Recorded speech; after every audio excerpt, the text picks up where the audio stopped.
নমস্কার দর্শক বন্ধুরা, বিয়ন্ড স্পোর্টসে স্বাগত। গতকালই আপনারা আমাদের ভিডিওয়ে অবশ্যই দেখেছেন প্রতিবেদনে যে মোহামেডান স্পোর্টিং ফুটবলাররা তারা বেশ ছুটির পর চেন্নাইয়ের ম্যাচে একটা ছুটি ছিল, তাদের 3 দিন কোচ ছুটি দিয়েছিলেন। তারপর বেশ কিছু ফুটবলার শহরে চলে এসেছিলেন, কিন্তু কয়েকজন শুধু মিজোরাম মণিপুরের তারা বাদে বাকি সব ফুটবলাররাই শহরে এসেছেন। কিন্তু অনুশীলনে তারা অনুশীলন বয়কট করেছিলেন, মাঠে পর্যন্ত আসেনি, শুধু নতুন 5 ফুটবলার এসেছিলেন। আজকে সকালে তাদের জিম সেশন ছিল, যেহেতু আজকে অনুশীলন করা যাবে না যুবভারতী সংলগ্ন মাঠে একটা সরকারি অনুষ্ঠানের জন্য। কিন্তু সেই জিম সেশনেও আমরা যেটুকুনি খবর পেয়েছি, এই 5 ফুটবলার ছাড়া কিন্তু কেউই উপস্থিত হননি। আজকে সমস্যা আরও গভীরে যাচ্ছে, কারণ তাদের 24 তারিখ মুম্বাই উড়ে যাওয়ার কথা ছিল। মুম্বাই সিটি ম্যাচ, সেটা 26 তারিখ আছে। 24 তারিখ সাংবাদিক সম্মেলনের পর তাদের মুম্বাই উড়ে যাওয়ার কথা ছিল। কিন্তু অবস্থা এখন যেদিকে গড়াচ্ছে সেই দিকে এর সমাধান কি করে হবে, যদিও ফুটবলাররা নাম প্রকাশ আমরা করছি না, ফুটবলাররা জানাচ্ছে না, অবশ্যই তাদের ম্যাচ তো খেলতেই হবে। কিন্তু এই পরিস্থিতিতে তারা কি করে নিজেদের মনোসংযোগ ধরে রাখবেন সেই নিয়ে কিন্তু প্রশ্ন উঠছে।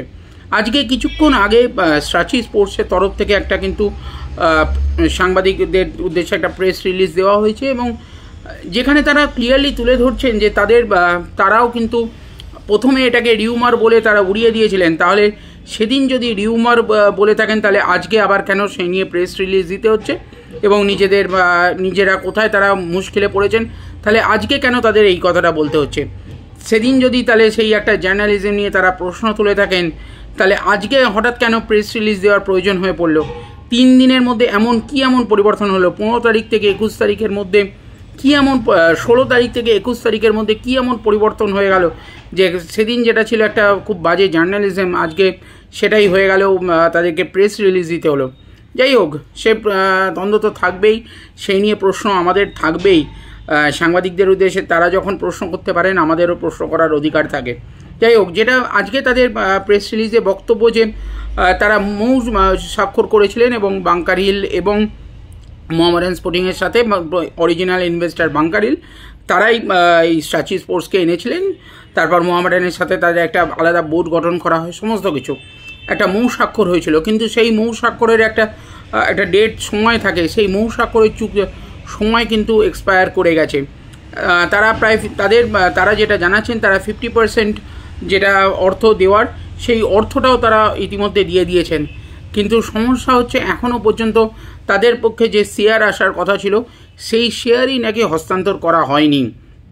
আপনারা জানেন যে বাংকার হিল এবং মোহামেডান স্পোর্টিংয়ের প্রথমে চুক্তি ছিল হচ্ছে 51% এবং 49% এই একটা চুক্তি নিয়ে, সেই চুক্তি নিয়ে শেয়ার হস্তান্তর হয়েছে কিনা সেই নিয়েও কিন্তু অনেক প্রশ্ন ছিল। আদতে কি হয়েছিল সেটা জানা নেই। তারপর এরকমও কথা হয়েছিল যে যদি আইএসএলে ওঠে তখন 61% চলে যাবে বাংকার হিলের কাছে, 39% থাকবে মোহামেডান স্পোর্টিংয়ের কাছে। কারণ ওই 61%-র মধ্যেই তারা কিন্তু আবার নতুন একজন স্পন্সর ইনভেস্টার যাই বলুন আনবেন, এবং সেই 61%-র মধ্যে থেকেই কিন্তু স্ট্রাচিকেও দেওয়ার কথা ছিল। কিন্তু এখন প্রশ্ন হচ্ছে 3 বছরে মোহামেডান স্পোর্টিংয়ে ইনভেস্ট করেছিল বাংকার হিল, আদতে তারা কি তাদের ভোগে পুরো শেয়ার যেটা ট্রান্সফার করার কথা 61% যেটা তাদের কাছে যাওয়ার কথা, সেই শেয়ার কি ট্রান্সফার হয়েছে?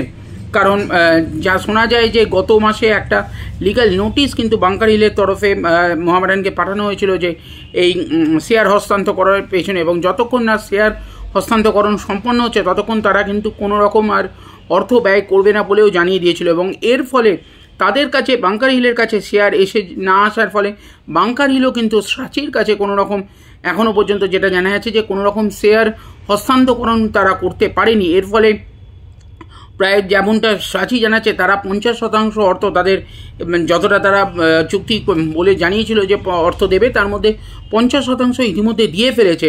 কিন্তু এখনও পর্যন্ত তাদের নামে তারা কোনো শেয়ার পায়নি। ফলে এরপর বাকি পেমেন্ট যেটা করার কথা আসছে, প্লেয়ারদের পেমেন্ট বা বাকি আনুষঙ্গিক যে খরচাগুলো, সেগুলো স্ট্রাচির পক্ষে করা সম্ভব হচ্ছে না, কারণ তাদের কাছে এখনও শেয়ার হস্তান্তরকরণই হয়নি। প্রশ্ন উঠছে এতদিন হয়ে গেল, এখনও কেন মোহামেডানের তরফ থেকে স্ট্রাচি বা বাংকার হিলের কাছে যে শেয়ার হস্তান্তরকরণ হওয়ার কথা, সেগুলোতে এত বিলম্ব কেন হলো? এখনও পর্যন্ত একটা মিড সিজনে চলে গেল, এখনও কেন শেয়ারে হস্তান্তরকরণ হলো না? Bunker hills, Ranchi, bunker hill, Mohammedan, তারা কোন বিলম্বটা কোথায় হচ্ছে? মোহামেডানের বাংকার হিল, মোহামেডান ক্লাব কর্তাদের বাংকার হিলকে দিতে দেরি হচ্ছে না বাংকার হিলস রাঁচিকে দিতে বিলম্ব করছে? এই সব জাঁতাকলের মাঝখানে ফেঁসে গেছেন ফুটবলাররা। সাচির তরফে যেটা জানানো হচ্ছে, আমরাও এইটার সমস্যার কথাটা জানি এবং আমরা সমাধান করার চেষ্টা করছি। বাংকার হিলের সাথে কথা বলে এবং মোহামেডানের সাথে কথা বলে সাচিও যেটা জানাচ্ছে যে তারা চেষ্টা করছে, কিন্তু আদতে এই যে ফেস লসটা হচ্ছে সেইটার মূল্য কিন্তু বারবার আমরা প্রশ্ন তুলেছি। বাংকার হিল কী হোক, সাচি কী হোক, আমাদের জানার দরকার নেই। মোহামেডান স্পোর্টিং যে ক্লাবটা ঐতিহ্যশালী ক্লাব, সেই ক্লাবের নাম খারাপ হচ্ছে এই সমস্ত কিছু জাঁতাকলের মাঝে পড়ে। সেই ড্যামেজ কন্ট্রোলটা কি করে হবে? সেই যে বদনামটা হচ্ছে ক্লাবে, ফুটবলাররা প্র্যাকটিসে নামছে না বেতন না পেয়ে, সেই বিষয়টা কিন্তু সত্যি ভাববার বিষয়।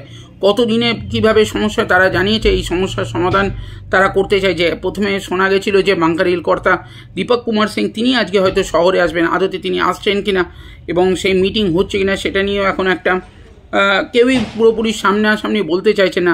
শোনা গেছিলো, এখনও বলছি, শোনা গেছে যে আজকে বাংকার হিল কর্তার সাথে একটা বৈঠক হওয়ার কথা ছিল মোহামেডানের। আদতে তিন পক্ষ সামনাসামনি না বসে একটা চূড়ান্ত মিটিং না করলে কিন্তু এই সমস্যার সমাধান হওয়ার কথা নয়। কতদিনে বাংকার হিল কর্তা, রাঁচি এবং মোহামেডান কর্তারা মুখোমুখি বসে একটা এই সমস্যার সমাধান করেন, সেটাই কিন্তু প্রশ্নচিহ্ন থাকবে এবং কবে হয় সেটাই লক্ষ্যের বিষয়। কারণ কবে শেয়ার হস্তান্তরকরণ হলো সেগুলো তাদের অভ্যন্তরীণ বিষয়, ক্লাবের নাম খারাপ না হোক সেটাই কিন্তু আসল বিষয়। সমর্থকরাও যে বিষয়টা নিয়ে চিন্তিত, কবে আবার ফুটবলাররা এই সমস্ত সমস্যার পর মাঠে নামবেন এবং মাঠে নেবে ফুটবলে ফোকাস করবেন, সেটাই কিন্তু এখন দেখার বিষয়। আর 16 তারিখে আবারও যেমনটা বললাম, যেটা ছিল রিউমার, 16 তারিখে যেটা ছিল ইরেসপন্সিবল জার্নালিজম, 21 তারিখে কিন্তু সেই রিউমার, সেই ইরেসপন্সিবল জার্নালিজম নিয়েই কিন্তু প্রেস রিলিজ দিতে হচ্ছে এবার রাঁচিকে। তাহলে কোনটা রিউমার ছিল এবার বোঝা গেল, কোনটা ইরেসপন্সিবল জার্নালিজম ছিল বোঝা গেল। যাই হোক, সমর্থকরা কি মনে করছেন অবশ্যই জানাবেন। ভিডিওটি ভালো লাগলে বিয়ন্ড স্পোর্টসকে লাইক, শেয়ার এবং সাবস্ক্রাইব করবেন।